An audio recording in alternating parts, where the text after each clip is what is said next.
Bonjour, je te laisse prendre connaissance de ce que l'on va traiter dans ce chapitre. D'abord la valeur absolue et puis ensuite racine carrée. Alors, d'abord, quelques petites définitions.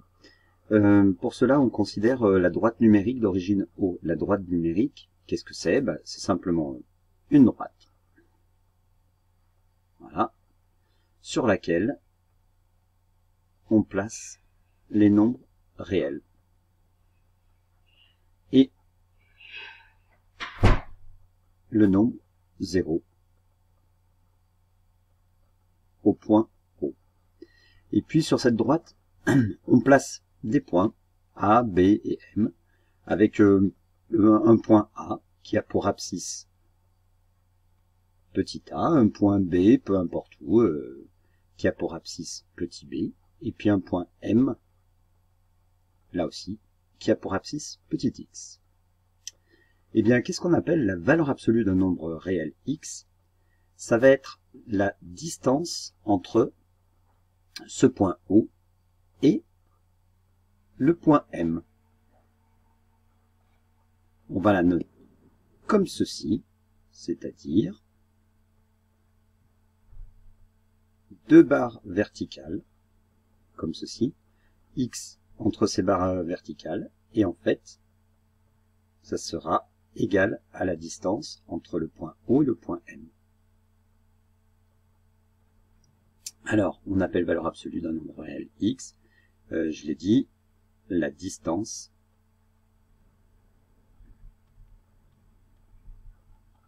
entre x et 0. Voilà. Alors attention, une distance, c'est positif ou nul. Maintenant, si on considère deux réels a et b, la distance entre a et b, eh bien, ça va être la valeur absolue de b moins a. C'est-à-dire qu'on fait la différence entre b et a, et on prend la valeur absolue. C'est-à-dire que quand on fait la distance entre b et a, on va obtenir un nombre réel.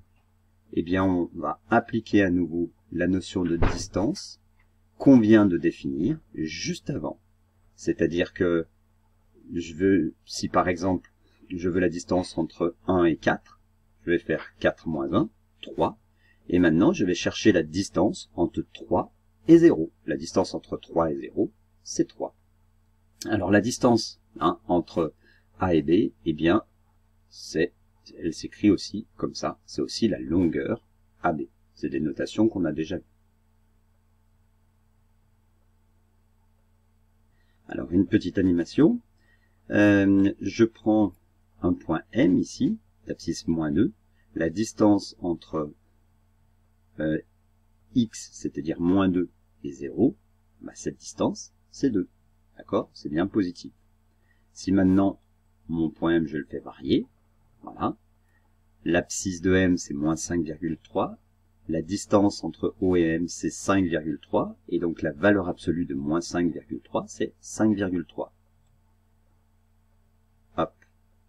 Si je prends 4,6, la distance entre 4,6 et 0, c'est 4,6. Et c'est la valeur absolue de 4,6. D'accord? Voilà. Alors évidemment, si je suis en 0, eh bien, la distance de 0 à 0, c'est 0. Hop, la distance de moins 5,5 à 0, c'est 5,5. Si je prends maintenant deux points, un point A, un point B, là j'ai pris A qui fait 1,45, là j'ai un point B qui a pour abscisse moins 2,35, la distance entre ces deux points, je trouve 3,8. Comment on fait? On prend moins 2,35, je cherche moins 2,35 moins 1,45, ça va faire 3,8, puis après je cherche la distance de 3,8 à 0. Alors, faisons avec A et B comme ceci. La distance entre A et B ici, c'est 1. D'accord? La distance maintenant entre A et B, c'est 2. On peut l'obtenir aussi sans le graphique, en faisant l'abscisse de B moins l'abscisse de A, et ensuite on prend la valeur absolue entre les deux. Hop. Si je place maintenant deux nombres ici, bah, la distance entre A et B, on regarde, 9. C'est le nombre aussi de graduation entre.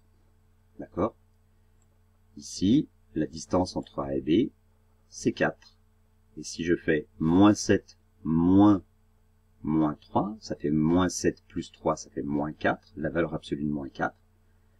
Et la valeur absolue de moins 4, c'est 4. Une première propriété qu'on va admettre, c'est que la valeur absolue, alors si je prends un nombre x quelconque, hein, la valeur absolue de x, eh bien, c'est x si x est supérieur ou égal à 0, et c'est moins x si x est inférieur strictement à 0. On avait bien commencé à le pressentir. Si je regarde avec des exemples, je prends la valeur absolue de moins 4, donc j'ai déjà parlé. Eh bien, moins 4, comment il est? Il est négatif, donc je suis dans la situation qui est ici. Moins 4 est strictement négatif, donc la valeur absolue de moins 4, c'est moins 4, c'est-à-dire 4. Alors on peut se dire, bah, la valeur absolue, c'est le nombre sans son signe. Enfin, ou disons, c'est le nombre, mais toujours avec un signe plus. C'est vrai, on peut aussi se le dire comme ça. Mais cette définition, on verra que dans certaines situations, quand c'est pas tout à fait x qu'on a ici, mais des choses un petit peu plus complexes, eh bien cette définition devient indispensable. Alors, en particulier, hein, si je prends valeur absolue de 0, ben, c'est 0. Valeur absolue de 0.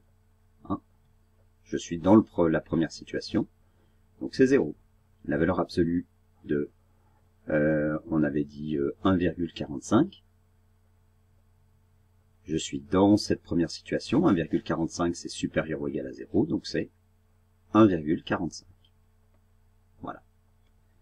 Une remarque importante, si je prends A et R, qui sont deux réels avec R qui est strictement positif, eh bien dire que X appartient à l'intervalle A moins R, A plus R, qu'est-ce que ça va vouloir dire? C'est équivalent à. Alors voyons voir ici. Je prends donc la droite numérique pour origine qui a pour origine 0, de moins l'infini à plus l'infini. Je prends un nombre petit x qui vaut 2. Je prends un R, alors on me dit strictement positif, je vais prendre R égale 1,5. Eh bien, x appartient à l'intervalle.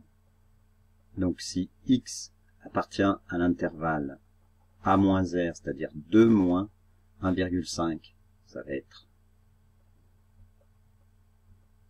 2 moins 1,5, c'est 0,5. 2 plus 1,5, c'est 3,5.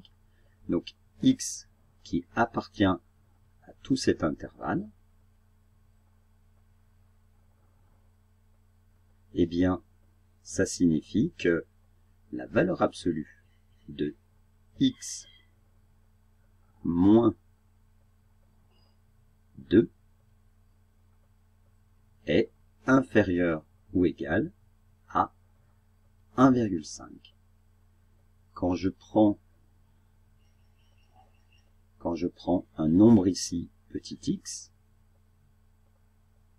eh bien, si je fais la valeur absolue de x à 2, je suis toujours inférieur au rayon. R, on l'appelle comme ceci parce que ça fait penser à rayon.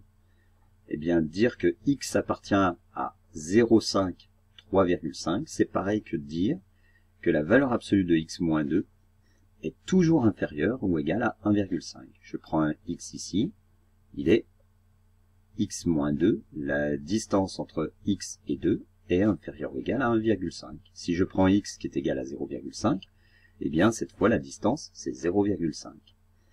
Voilà. On va en reparler après dans les exercices. Mais il faut, ça c'est important. Alors, voyons voir. Valeur absolue de moins 7. Eh bien oui. Valeur absolue de moins 7, c'est 7. Valeur absolue de 4. Et c'est 4. Ah. Valeur absolue de 1 moins pi. Pi, c'est environ 3,14. 1 moins pi, ça va être moins quelque chose. Donc finalement, il faut que le 1 moins pi est négatif. 1 moins pi est inférieur ou égal à 0. Je me réfère à la définition. Si le nombre est inférieur à 0, alors même là, inférieur strict, hein, je peux dire, voilà. Quelle est la valeur absolue? Eh bien, la valeur absolue de 1 moins pi, c'est égal à moins 1 moins pi. Donc finalement, c'est égal à pi moins 1. Donc la valeur absolue de 1 moins pi, c'est pi moins 1. La valeur absolue de 7 moins racine de 2. Alors 7 moins racine de 2, comment c'est? 7 moins racine de 2, racine de 2, c'est plus petit que 2.